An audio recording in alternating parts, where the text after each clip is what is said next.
debate. Para hablar justamente de libertad, nada más y nada menos que mejor estar hablando con el director de la Fundación Libertad y Progreso, Agustín Echeverne. Agustín, Gustavo Deza y Martín Gianelli te saludan. Buenas noches.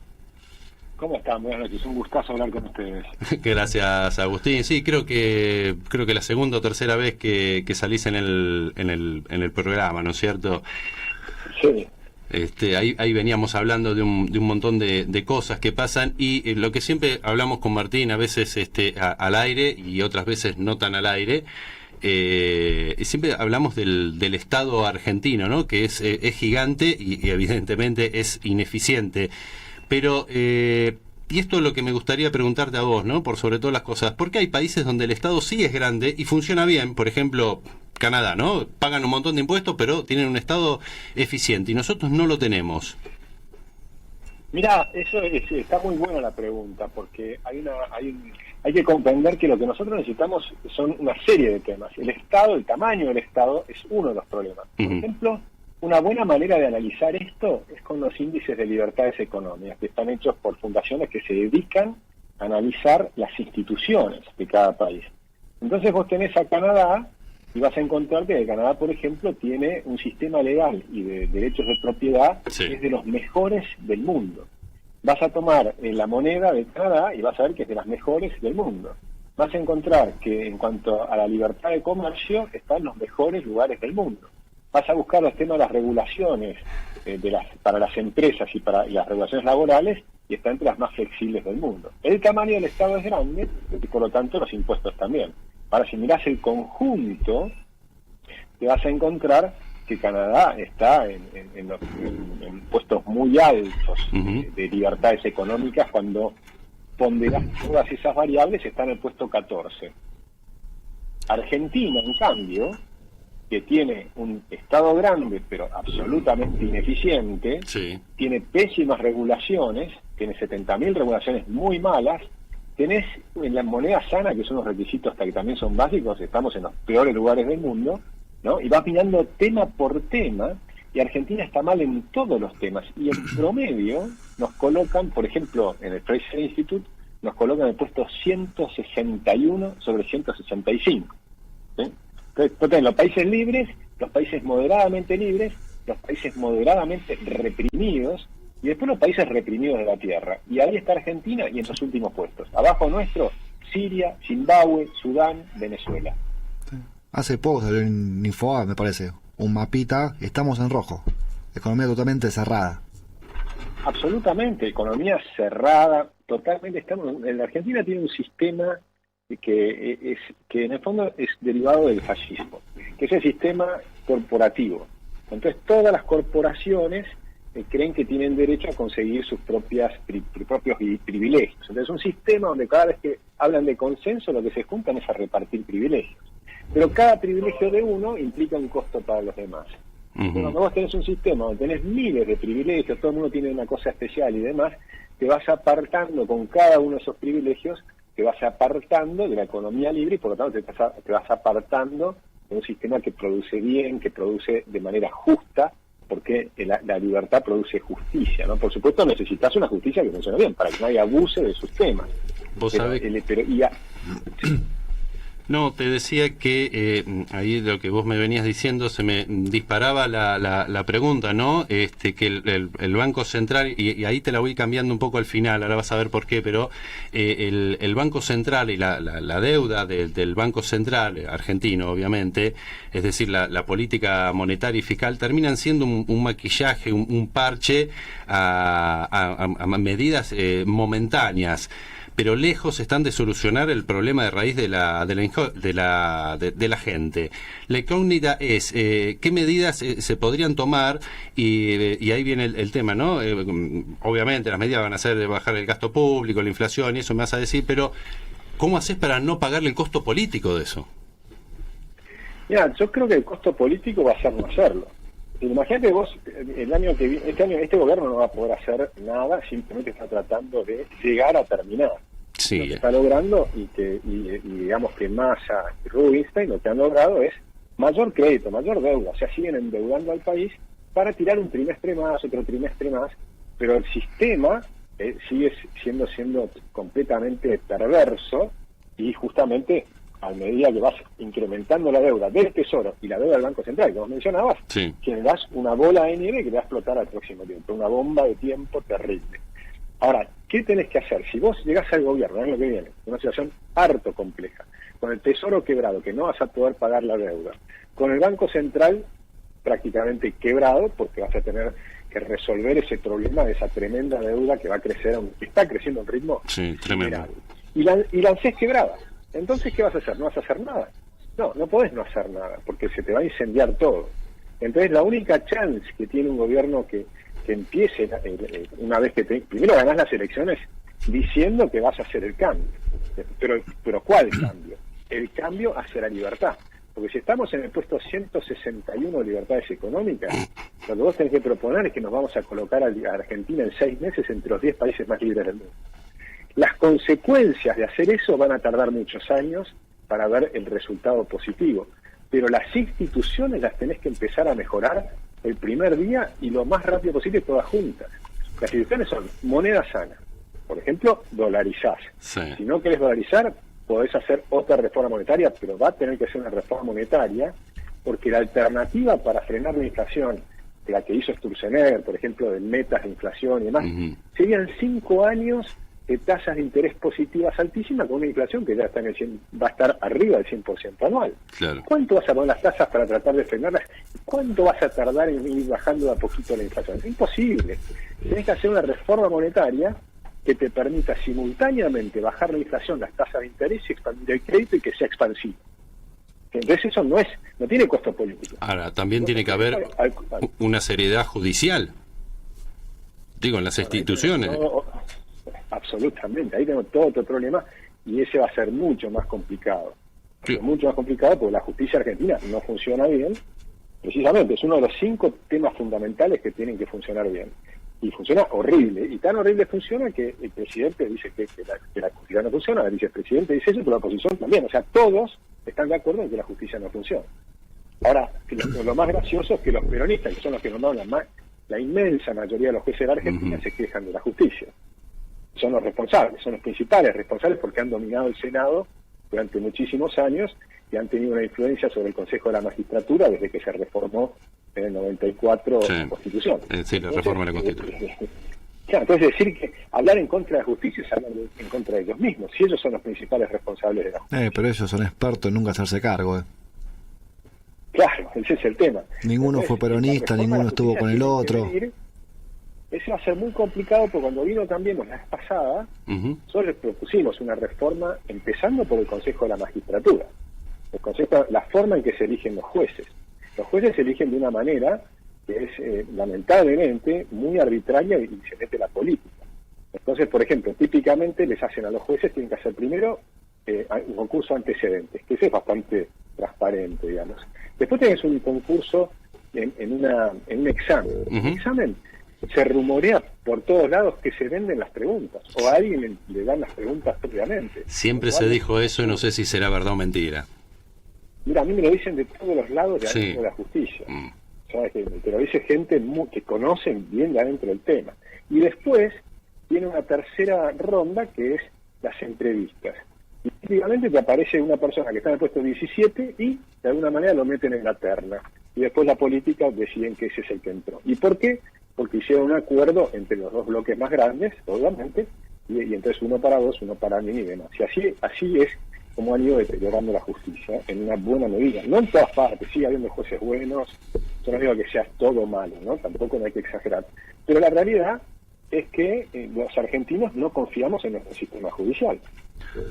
Bueno, el tema no hay grieta ahí. Creo que nadie confía en la justicia. No, nadie confía. El tema lo dejen libre, los metan presos, siempre se desconfía. El tema es que el que quiera invertir en el país, le demos, aunque sea medianamente, un sistema jurídico medianamente serio. No sé si 100%, pero medianamente serio, porque, o sea, hoy nadie viene a invertir al país. Lo que tenés que hacer es tratar de conseguir la mayor cantidad de institucionalidad posible lo más rápido posible. Entonces tenés que, al principio, tenés que comprar de alguna manera seguridad jurídica, por ejemplo, con tratados internacionales. Y esto lo decía Juan Bautista Alberdi, claro, hace 150 años. Juan Bautista Alberdi decía, nosotros vamos a poner una constitución que está muy por arriba de las costumbres de los argentinos, es mucho más sana y mucho más avanzada. Para darse una idea de lo que era, porque a veces la gente, si me permitís un segundo, Sí. este tema me parece clave, la gente a veces no comprende lo avanzado que era Juan Bautista Alberdi. 1848 el Código Penal de Francia era un espanto, ¿no? Eran estas cosas que, la forma en que trataban a los reos, a los ladrones, les cortaban los pezones, le ponían plomo hirviendo, los apedreaban en plazas públicas, el pueblo aplaudía.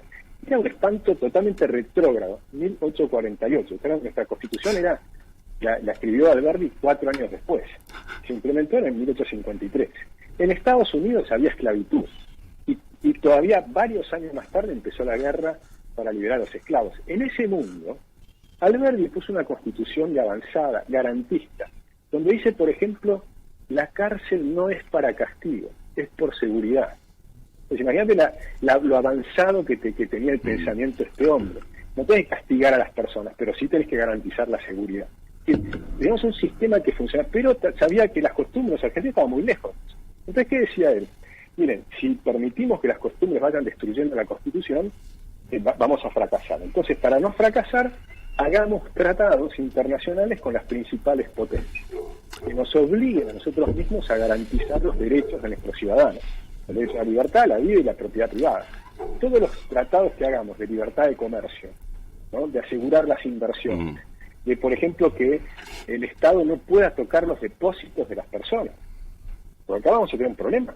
Cuando se empiece a deteriorar cada vez más el Banco Central, del otro lado están los tenedores de depósitos. ¿Y qué van a hacer con las LELIQs? ¿Las van a licuar? ¿Van a pagar con un bono a largo plazo? Cualquier cosa que hagas, del otro lado están los depositantes. Agustín, vos sabés que uno va caminando a la calle, hablando con la gente, con el almacenero, el carnicero, con el taxista, y algunos te dicen, porque quedó ese pánico, ¿no?, en ese inconsciente colectivo de la gente del famoso corralito del 2001. ¿Hay posibilidades que haya un corralito? Mira, el propio Rubinstein, que circuló un paper que escribió el de 3 carillas, porque Argentina, en lugar de mirar los programas y libros que vienen escribiendo algunas instituciones, agarran 3 carillas y con eso deciden el destino del país. Pero en esas 3 carillas, una de las cosas que decía es que las posibilidades que tenés para solucionar las LELIQs es, por ejemplo, el plan bonos. Es decir, pagar a las LELIQs, cambiarlas por un bono por otro de 10 bono. años, Sí. pero claro, pero del otro lado los depositantes lo tienen que hacer lo mismo, tienen que dar un bono a 10 años. Por supuesto, haciendo una mezcla, los que son chiquitos pueden sacarlo, pero a partir de ciertos montos les tomás la plata a 10 años. Es una locura, es una estafa. Ya lo ha hecho en Argentina. La Corte Suprema lo avaló. Entonces el riesgo existe porque tenés el antecedente y lamentablemente la Corte Suprema lo avala. Entonces, de alguna manera, porque no revirtió ese problema. Pero igual hay un mercado electrónico que no había en el 2001 y sí lo hay ahora. Sí, bueno, pero... Sí, pero ¿cómo sacás la plata? Es lo mismo. Pago de forma electrónica. Si te la confisca con un bono, que forma electrónica. Te mete un plazo fijo a 10 años, ¿qué haces? No la puedes disponer. No, ponés que te dan un bono y lo puedes vender. Pero si vos vendés el bono a 10 años, ¿cuánto valen los bonos en dólares a 10 años? Sí, bueno, valen 25 centavos. Claro. Entonces perdiste 75. Y encima te van a dar, al oficial te van a dar. Van a valer 10 centavos. No, pero suponte que te lo den en dólar, que finalmente lo den. Incluso va a haber gente que va a comprar esos bonos y va a ganar mucha plata. Entonces, nuevamente, va a haber una transferencia de riqueza de pobres a ricos. Porque los ricos tienen espalda, fue lo que hizo Duhalde. Generalmente todos estos arreglos son transferencias de riqueza de pobres a ricos. Se empobrece la mayor parte de la población y se enriquecen algunos. Se enriquecen algunos bancos, se enriquecen algunas empresas, les licúan las deudas a las empresas, las deudas en dólares, etc. Todas esas cosas generalmente pasa lo mismo. Vos ves que hay un salto en la pobreza y del otro lado, milagrosamente, empieza a crecer la Argentina. ¿Por qué? Porque claro, mandaste a todo el mundo a la pobreza, claro, y las empresas empezaron a ganar plata y pagan salarios bajísimos y el gasto público se te achicó porque los salarios en dólares no valen nada. Eso fue lo que hizo Duhalde. ¿Sí? Pero la posibilidad de que hagan eso nuevamente existe, pero hay que tratar de evitarlo, y en eso es lo que dice Rubinstein también, hay que tratar de evitar hacer eso. Hoy el salario no vale nada. ¿Cómo? Hoy el salario en dólares no vale nada. No, ya han caído fuertemente y pueden seguir cayendo, van a seguir cayendo, Bueno. porque lamentablemente la estructura de Argentina te apunta a que va a acelerarse la inflación, no la van a frenar. Este programa que están diciendo que va a haber una especie de tablita a la Martínez Dios y qué sé yo, no va a funcionar como no funcionó la de Martínez Dios. Si vos no cambiás las instituciones y no empezás a hacer las cosas distinto, por ejemplo, si vos bajás un poco, ahora están recortando salud y educación, entre otras cosas. Si lo hubiera hecho López Murphy lo mataba. Lo mataba. Pero bueno, pero ahora lo están haciendo ellos, pero lo hacen de la peor manera posible. Porque una cosa es hacerlo de manera racional, otra cosa de manera brutal. Lo están haciendo de manera brutal.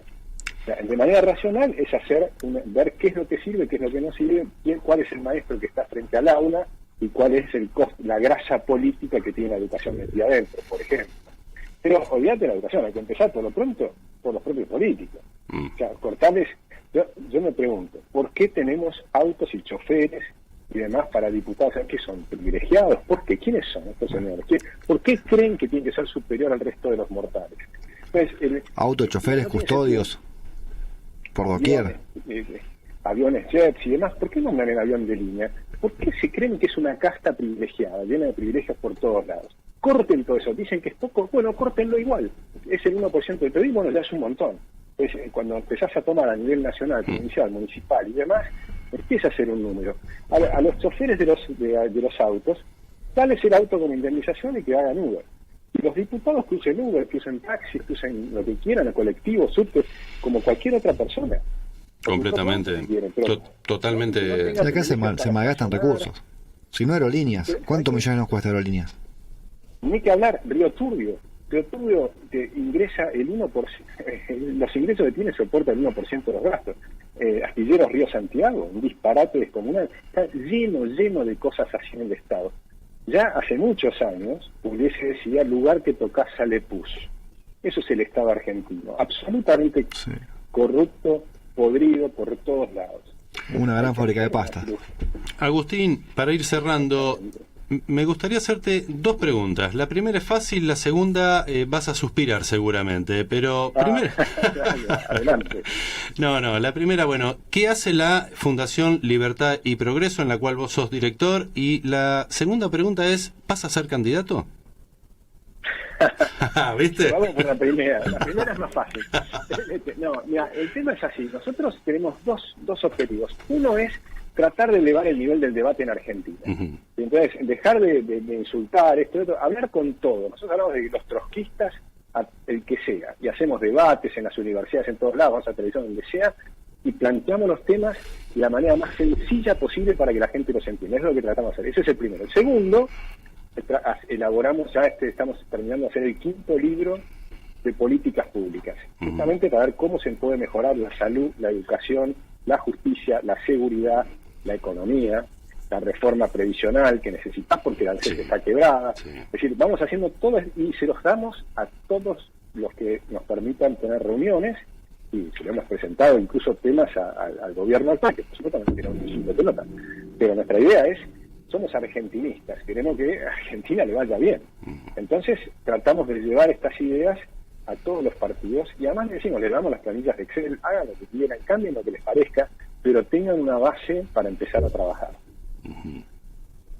Y no vas a ser candidato. La segunda. La segunda creo que se responde por eso mismo, ¿no? Como que, ¿candidato a qué? ¿A ser diputado? Yo creo que, me parece a mí, que la fundación es mucho más relevante que un diputado sobre 257. Porque cuando nosotros decidimos hacer esta fundación fue por la precariedad y digamos la forma informal en que se manejan los destinos de la Argentina, la poca profundidad de estudios. Entonces, y nosotros no decimos que los nuestros sean impecables ni que estén, no son palabras terminadas, es iniciar un diálogo pero con profundidad. Entonces y del otro lado pues tener, por ejemplo, CIPEC, que hace lo mismo, con una visión más socialdemócrata, que me parece perfecto y nos llevamos muy bien y podemos debatir temas y demás. Y nos encantaría que todos los partidos tengan think tanks que cada vez sean mejores. Está la Fundación Pensar en el partido, que ellos ya son partidistas, ¿no? Que es el partido del PRO, después tenés la Fundación ADEM, que son los radicales, está la Hannah Arendt, que es la coalición cívica, está Encuentro Republicano, que es de Pichetto, y nosotros hablamos con todos. No, yo digo por si eras diputado, pero ahí necesitabas algún chofer, bueno, ahí me metía, ¿viste? Ah, no, yo realmente renunciaría inmediatamente a todos esos privilegios, porque venimos atacando eso desde hace décadas. Si un diputado entra y empieza a decir, bueno, pero yo ahora uso los pasajes, uso el chofer y no sé qué sé cuánto, bueno, está yendo en contra de todo lo que hemos dicho durante 20 años, no tiene ningún sentido. Agustín, te agradezco mucho el llamado y bueno, siempre digo que quede algo de crédito para un próximo llamado y hablemos de otras cosas más lindas también. Claro, encantado. A mí siempre me encanta el tema que me gustaría hablar contigo, que es con ustedes, que Sí. es educación, porque ahí está la clave, porque además hoy hay una posibilidad tremenda para que los chicos, incluso si al país le va mal, que a cada uno de ellos que comprendan estos conceptos de educación les vaya bien, aún si al país le va mal. Es la batalla que hay que dar, educación. Y que nadie se anima, Eso va a ser... Bueno, hay un... Yo el otro día me junté con el diputado Acef pidiéndole que a docente que adoctrine se le saque el título. Sí, pero me parece Se que hay inhabilita muchas el maneras título. yo creo que lo que hay que conseguir es libertad en la educación, pero libertad para maestros, para educadores y para los padres y para los alumnos. Pero lo tenemos que charlar un rato más largo porque Sí. da para que esto te digo es solo un título, pero me gustaría charlarlo con más tiempo algún día. Cuando quiera armamos el debate, ningún problema, Agustín. Genial. Un abrazo muy grande. No, por favor, al contrario, Chao, gracias a vos, hasta luego. Hasta luego. 21:31 pasaba el economista Agustín Echeverne. Ahí Un cambia, capo, medio yo- país más o menos. Sí, yo lo conozco hace muchos años, Agustín, y realmente siempre es muy grato hablar con él porque Sí, es aparte muy explica, sólido. explica claro. Lo Sin explica muy cosas clara. complicadas, que la gente Sí. lo entienda. Sí, siempre tiene eso en sus respuestas. Bueno, en las redes sociales lo pueden ubicar como Agustín Echeverne o pueden seguir también en la Fundación Libertad y Progreso. Quien responde es él, no es un robot, Un robot, no tiene un es, secretario. ni es el community super manager. Claro, No. responde él.